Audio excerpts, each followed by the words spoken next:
Turingang mahirap ang ating bansa, ngunit hindi maikakailang mayaman ang ating kultura. Hindi lang natin ito masyadong pinapahalagahan.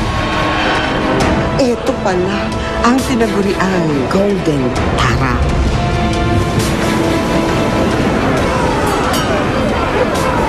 Posibleng isa rin sa mga maaaring suot ni Lapu-Lapu ng panahon niya. Lapu-Lapu wore 2 earrings. It would have been like this. O baka hindi pa natin ito lubusang natutuklasan. Ngayong gabi, bakit hindi natin balikan ang mga pamana ng ating kasaysayan, ang mga maituturing na yaman ng ating lahi?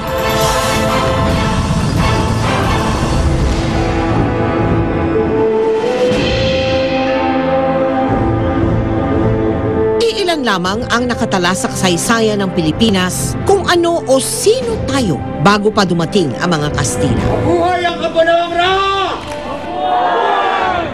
Sa grandiosong epic seryeng Amaya, Pinapangako. Magkikita tayong muli.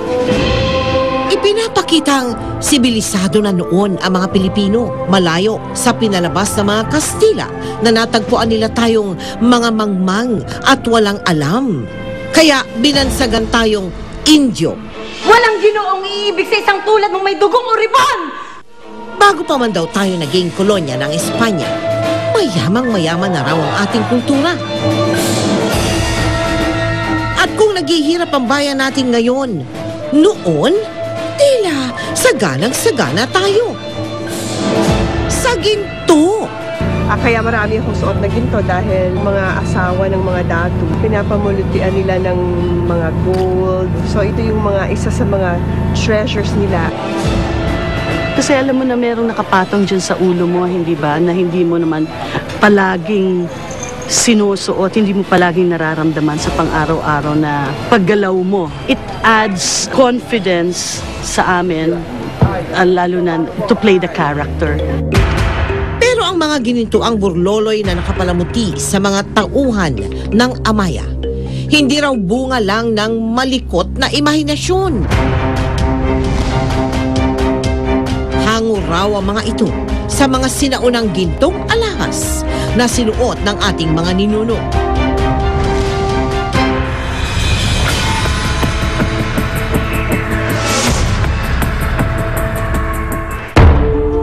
Dito sa Ayala Museum sa Makati, matatagpuan ang exhibit na Gold of Ancestors,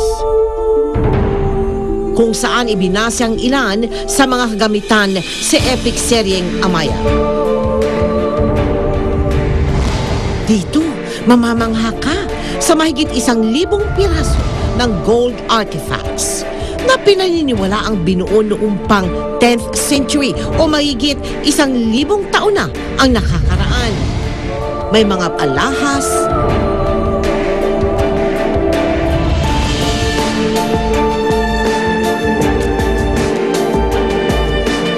sinturon, mga figurin,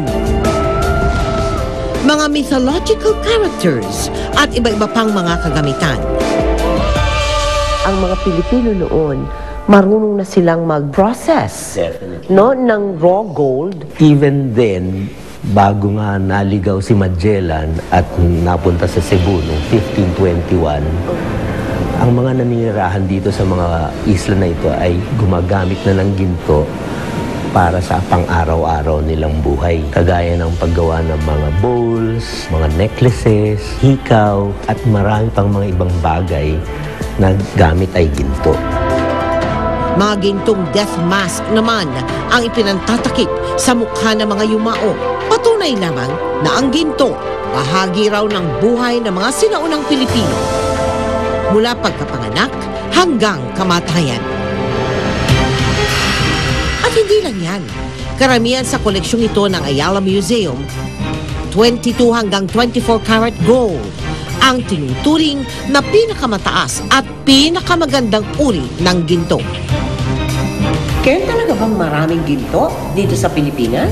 There's really a lot because ang Pilipinas has gold as a natural resource, aside from all these things na made out of articles already deposited or have been buried as treasures. That's why we Filipinos should really be proud of all this, because this really would be part of our culture. It's our heritage. Sobrang yaman daw talaga noon ng Pilipinas sa ginto. Sinasala raw ng ating mga ninuno ang ginto sa ilog o batis.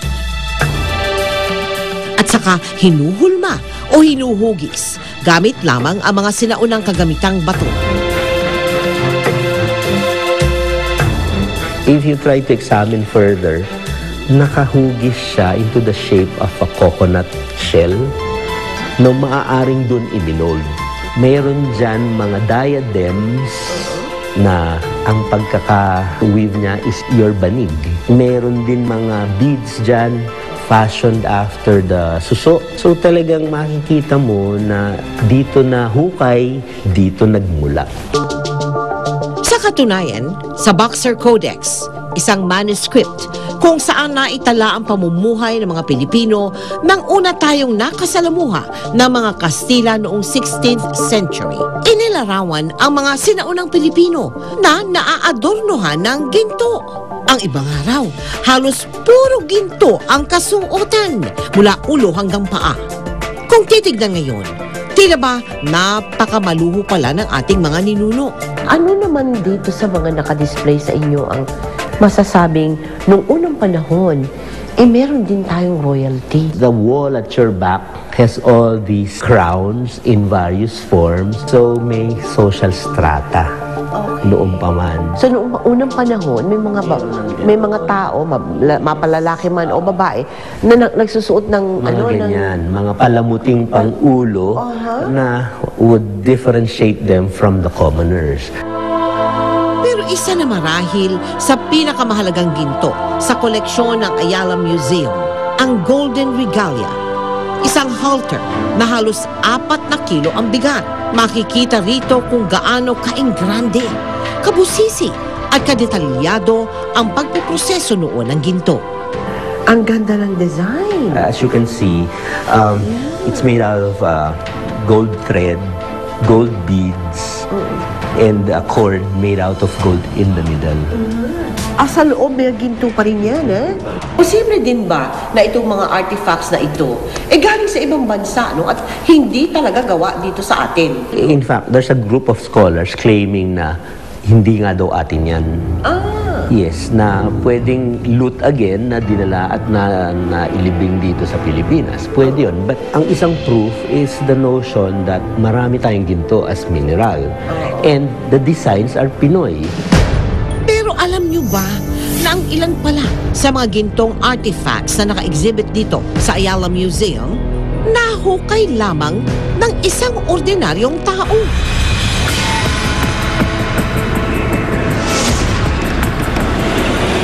Dito sa mismong bundok na ito, sa Sitio Magroyo, sa munisipyo ng San Miguel sa Surigao del Sur. Nagbago ang buhay ni Berto noong 1981, mahigit 30 taon na ang nakakalipas. Mayroon ko nakitang isang nagkislap, pinulot ko, kinuha ko, binuhusan ko ng battery solution, tinapunasan ko, pagtingin ko, ginto na talaga. Pagtingin ko sa dulo, pagtingin ko sa tabi, pagtingin ko sa kabila, marami pala. Iba-ibang klase, may porcelas, may necklace. At dahil hindi malaman ang gagawin sa mga nahukay niyang kayamanan, sumangguni si Berto sa kanyang kaibigang pari, si Father Francisco Alves. Napagkasunduan nilang sa simbahan na muna itago ang ilan sa mga ginto. Si Father Alves din ang tumulong kay Berto para mabenta ang mga ginto sa Maynila. Umuwi na kami dito sa Surigao, so mayroon ako ng pera, nang bili ako ng mga gamit, bili ako ng bahay, bili ako ng iba-iba pa. Hindi nagtagal, parang apoy ng kumalat ang chismis. Sa swerteng tumama kay Berto, ang bundok tuloy ng Sitio Magroyong tinagsanuon ng mga tao para mag-treasure hunting. Subalit marami talagang nasisilaw sa kinang ng ginto. Maraming naghangad sa mga ginto ni Berto. Pinagbantaan pa nga raw ang buhay ng kanyang pamilya. Kaya't pansamantala silang lumipat sa Dumaguete City. Pero kinalaunan, nagpasya na rin siyang bumalik ng Surigao del Sur. Sige, tuloy. Ngunit halos 5 taon lang daw nakapagbuhay milyonaryo si Berto.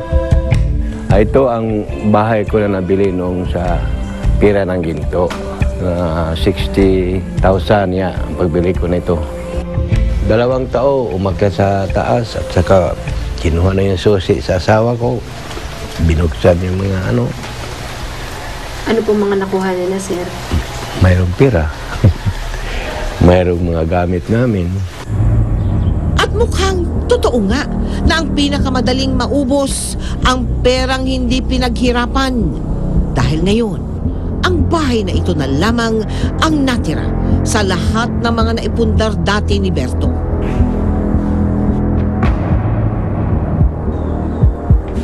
Sa ikalawang palapag ng kanilang tahanan, ipinakita sa amin ni Berto kung saan itinago niya noon ang mga ginto. Tagal na ito, mga pa ito. Tawag sa bulaan kaban. Sa kasalukuyan, pagsasaka ng kanilang lupa ang pinagkakaabalahan ni Berto. Wala rin daw siyang pinagsisisihan sa mga nangyari.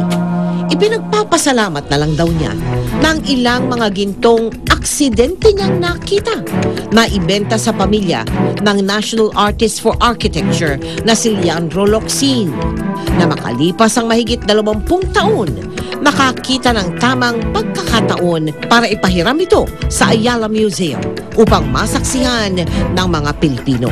Pagka yung mga tao na paano, ano bang nangakuha mo? Ang sabi ko, punta lang kayo ng museum, sa Ayala Museum, makita mo yun. Kaya yun nakatatak na ang pangalan ko. Pilipino nagawa yan. Kaya hanggang sa sumusunod ng mga relinisyon, makita sa mga Pilipino, ganun din.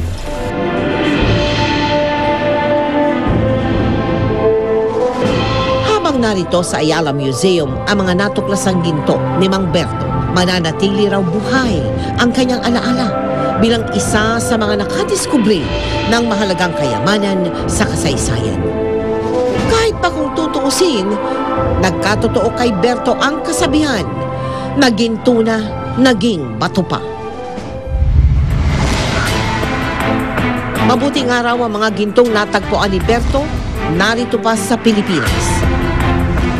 Dahil isang gintong estatwa na natagpuan sa Agusan del Sur noong taong 1917, nasa isang dayuhang museo na ngayon sa Amerika, ang Golden Tower. Paano nangyari ito? At higit sa lahat, maibabalik pa kaya ito dito sa Pilipinas?